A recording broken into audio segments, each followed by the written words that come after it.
Wow, mu magambo meza yuzuye urukundo rwinshi agakurikirwa n'umurongo wo muri Bibiliya Yeremiya ibice 29 umurongo wa 11 aho hagira hati erega nzi ibyo nibwira kubagirira ni amahoro si bibi kugira ngo mbaremere umutima w'ibyo muzabona hanyuma ni Uwiteka avuga. Aya ni amagambo Irene Murindahabi yakurikije ubutumwa bukomeye ubwo yashyiraga Save the Date hanze we n'umukunzi we bitegura kurushinga dore ko bazakora ubukwe ku itariki 15 z'ukwezi kwa munani 2026. Akibishyira hanze rero abantu benshi ku mbuga nkoranyambaga babyakiranye ibyishimo byinshi yewe biranabarenga ndetse biranabatungura cyane dore ko bamwe bahise banamwandikira inbox bamubaza koko niba ibyo yanditse ari ibyanyabyo, niba koko umukunzi amufite cyangwa se agiye gukora ubukwe. Gusa bitari byo gushidikanywaho Irene Murindahabi agiye gukora ubukwe n'umukunzi we witwa Liliane.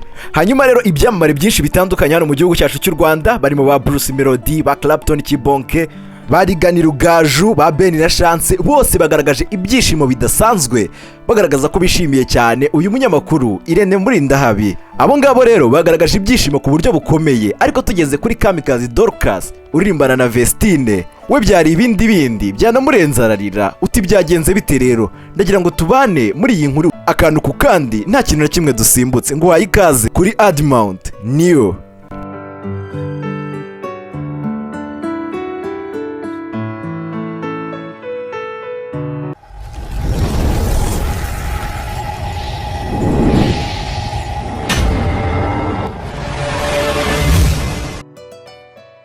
Yes, nyemerera ngo usuhuze kandi nkwifuriza ibihe byiza, nkwifurize kugubwa neza cyane aho uri hose, waba uri mu Rwanda hanze yarwo, nyabuneka ndakwifuriza kugira ngo ibyo ukora byose Imana ikomeze kugenda ibiguheramo umugisha cyane.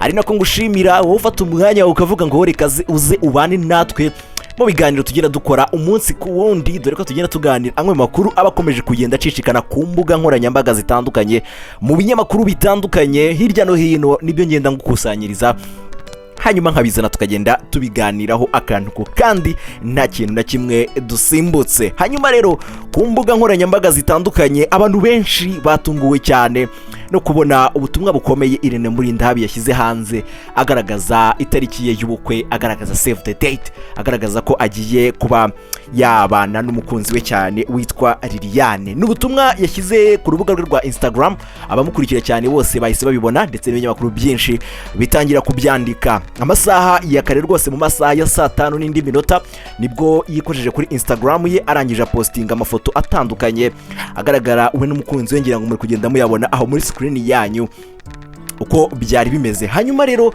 amaze kuyapostinga ashyiraho ubutumwa bukomeye aribwo natangiriyeho ndi gusoma bugaragara muri Yeremiya ibice 29 ku murongo waho wa 11 ariho uvuga ngo erega nzi ibyo nibwira kubagirira ni amahoro si bibi kugira ngo mbaremere umutima w'ibyo muzabona hanyuma niko Uwiteka avuga. Ahangaha rero aya magambo yarari kuri Save the Date munsi y'amatariki y'ubukwe buzaberaho nyine. Hanyuma rero hasi kuri post yandika agira ati I can't wait mami, ashyiraho tuyimoji duhoberana n'umutima ati ndagukunda cyane. Abantu benshi rero ku mbuga nkoranyambaga bakibibona bahise babyakirana yombi, niko nabivuga, cyangwa se babyakiranye ibyishimo bikomeye bavuga bati Irene Murindahabi aradutunguye, dore ko hari n'abanje kwandika bavuga bati iyi ni prank wana, none se bigenze bite. Ariko ndagira ngo mbanze nsubira inyuma ho gatoya. Ngira ngo murabyibuka mu minsi ishize ku nkuru nari nabanje kuvuga kuri iyi ngiyi, niba utarayibonye uyirebe, mvuga ku bijyanye na Vestine nubwo yibarutse n'iki. Ku musozo wayo nari navuze ko Irene Murindahabi yenda gukora ubukwe ndetse ni Save the Date bamaze kuyikora ahubwo baburi gihe cyo kuyipublishinga. Ibyo gihe byaravuzwe, ariko umuntu wabanje kubitangaza bwa mbere n'umunyamakuru Emmy wa ku gihe niwe wabanje kubivugaho akavuga ngo afite ayo makuru, nuko ba nyir'ubwite batarabitangaza, yanze kugira ibintu byinshi abivugaho. Ntekereza neza ko noneho iki ngiki cyari cyo gihe cyo kugira ngo bigarukweho. Benshi rero bari banze kubyemera icyo gihe bavuga bati akareka Irene Murindahabi akundana na Aisha, dore ko n'abantu benshi nabonye muri commentaire bagiye bameshoninga Aisha bamubwira ati ngwino urebe ibibaye ati ibi bintu Irene gukoze ni ibiki. Ariko iyo witegereje neza ubona ko Irene Murindahabi we na Aisha ibyo bari barimo nyine n'ubucuruzi, ngira ngo muri no kubibona, ngira ngo muri no kureba filime yabo iri gutambuka kuri MI Chopper.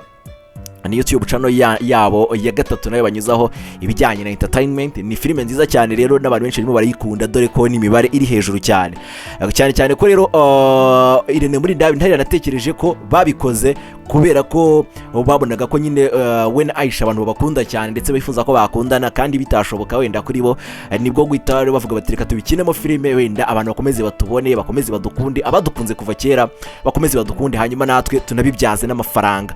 Ni ibintu byahatari rero kandi byiza cyane. Aisha nawe rero ari mu baroni bagaragaye cyane banishimira cyane ibi ngibi bya Irene Murindahabi, bigaragara ko nyine bitamutunguye kari ibintu bisanzwe, ahubwo abantu nabonye batunguwe cyane nibo ntari kumva neza, n'abantu batarabasha gusobanukirwa ibibera ku mbuga nkoranyambaga.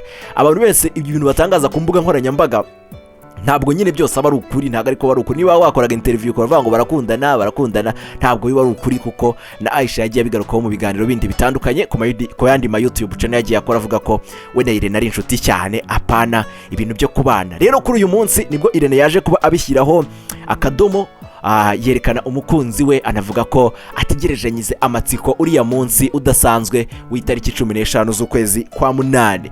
Hanyuma munyemerere cyane mitengaruka kuri Kamikazi Dorcas, no umwe mu bantu bagaragaje amarangamutima akomeye cyane muri komanteri za Irene Murindahabi ahangaha, nyuma yuko Irene amaze gutangaza nyine itariki y'ubukwe, agatangaza n'iriya mirongo n'ariya magambo akomeye. Dorcas byamurenze cyane, arangije nawe amafoto arayafata ayapostinga ku mbuga nkoranyambaga ze, hanyuma abishyira kuri story, ashyira kuri post, hose abigaragaza, ubona ari ibintu byamurenze cyane, ndetse atashyiraho n'utuimoji turira cyane, ubona nyine byamurenze biri ku rwego rwo hejuru.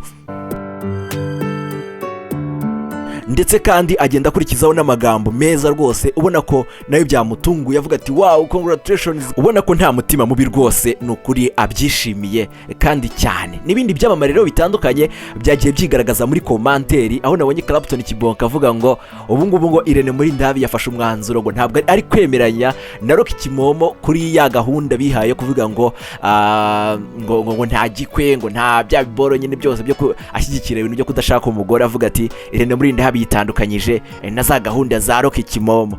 No mu minsi ishize Irene nawe yajyaga avuga ngo azashaka umugore ari uko Philipita yamaze kuba yamushaka, ariko Irene agize gutya aravuga ngo imyaka iri kunshika, ntago nakomeza guhagarara muri ibyo ngibyo, avuga ngo ndishinga abandi kandi ngiye mfite uko ngomba kugenda mu nzira zanjye. Ni ibintu rero byiza, ni ibintu byahatari cyane byo kwishimirwa, kandi nabonye abantu benshi babyishimiye. Rero nawe niba nta kibazo wabigizeho, niba ubyishimiye n'ukuri, ushyire udutima hasi muri komanteri ugaragaze ko nta mutima mubi, nta nda y'umujinya, hanyuma Imana ikomeze ibafashe cyane, inabateza imbere muri byose, hanyuma n'umunsi w'ubukwe buzagende neza cyane, Imana izababe hafi. Ndagushimiye cyane wafashe umwanya ukabana nanjye kuva dutangiye iyi nkuru kugeza kuri uyu munota, ni iby'agaciro gakomeye. Nyabuneka nuko nibyo dukora, ntugende uzakanze kuri subscribe, hanyuma reka duhurire no mu bindi biganiro bigiye bitandukanye ngenda ngutegurira umunsi ku wundi. Ciao ciao, Imana ibarinde, ndabakunda cyane.